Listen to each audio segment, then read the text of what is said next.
নমস্কার বন্ধুরা, মল্লিকা কিচেনে আজকে আমি ব্রেকফাস্টের থালি কিভাবে বানাচ্ছি সেটাই শেয়ার করার জন্য ভিডিও করছি। আমি এখানে বিট নিয়েছি, গাজর নিয়েছি, বিনস নিয়েছি আর নিয়েছি ক্যাপসিকাম। এগুলো কেটে ছোটো ছোটো করে কেটে ধুয়ে রেখেছিলাম। এদিকে একটা কড়াই বসিয়ে দিয়েছি, কড়াইটা জেলে দিলাম। এগুলো ভাপাতে দিয়ে দিচ্ছি।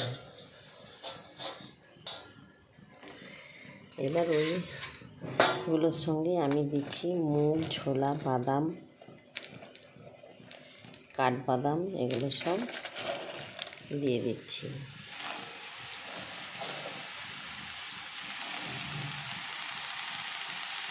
আর দিয়ে দিচ্ছি একটু বিট লবণ, আর দিয়ে দিচ্ছি অল্প পরিমাণে জল, এইটুকুই জল। এবার একটা ঢাকনা চাপা দিয়ে দিচ্ছি। আমি কিন্তু এটা কুকারে দিচ্ছি না, এটা ধীরে ধীরে সেদ্ধ করার জন্য কড়াইতে বসিয়ে দিয়েছি। এবারে আমি ঢাকনাটা খুলে নিচ্ছি।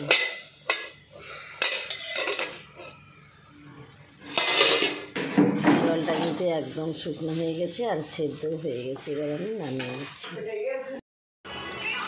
ব্রেকফাস্টের থালিটা কিন্তু এভাবে সাজিয়েছি। আপেল কয়েকটা টুকরো দিয়েছি, দুটো ডিম সেদ্ধ করে কুসুমটা বাদ দিয়ে দিয়েছি, একটু ডাল ঘন্ট দিয়েছি, আর দিয়েছি এই যে কলাই, গাজর, বিট, বিন সেগুলো সেদ্ধ করে দিয়েছি, আর দিয়েছি দুটো রুটি। আজকের ব্রেকফাস্টের থালিটা যাদের ভালো লাগবে অবশ্যই লাইক করবেন, শেয়ার করবেন, সাবস্ক্রাইব করবেন, আর পাশে থাকা বেল আইকনটি প্রেস করবেন। আজকের মতো তাহলে টাটা।